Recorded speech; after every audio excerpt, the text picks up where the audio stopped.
Next is the development of the objective of WRM.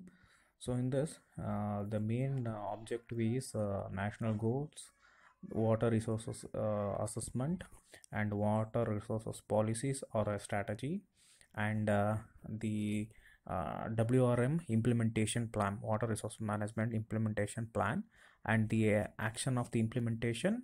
And after the actioning, it has to be monitored for the evolution of the progress. So then the final you have to achieve the goals. So in this implementations, it has to be enabling the environmental and the institutional structures and manageable instruments and infrastructure developments. In this, the elements of an integrated water legislation framework, a national provinces and the local water and the policies determine the stakeholders place their respective roles in the development.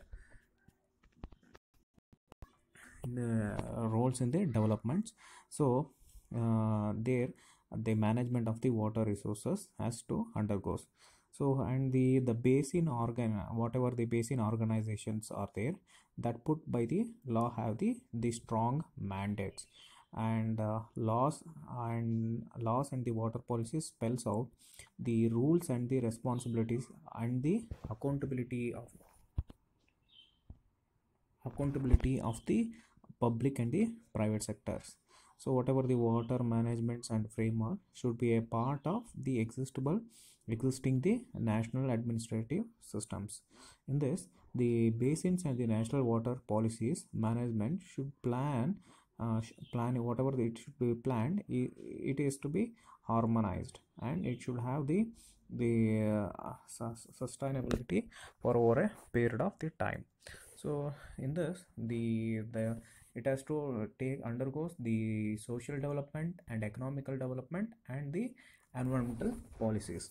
So in this, the whatever the institutional framework has to be done, so that has to look after the objectives of social, economical, and the environmental. So in this, next is the manageable management institutions.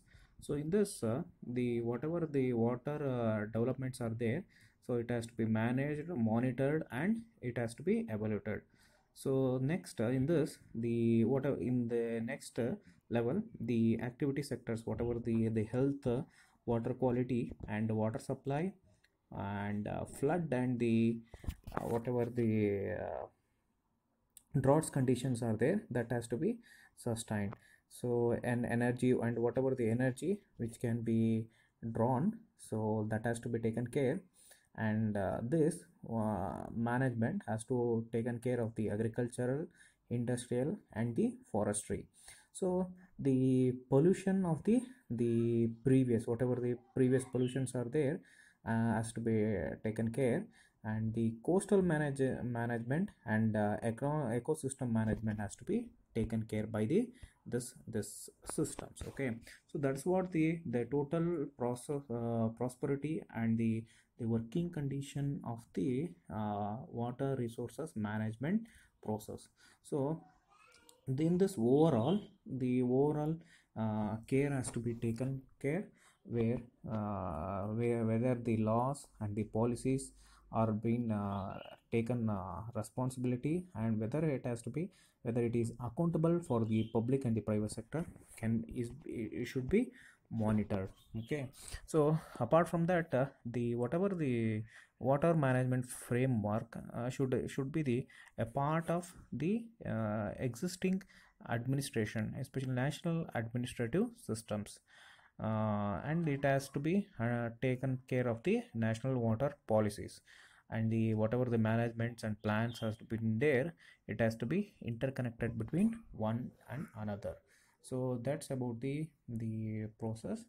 Next we will go for the assessment of the constitutional or organization framework.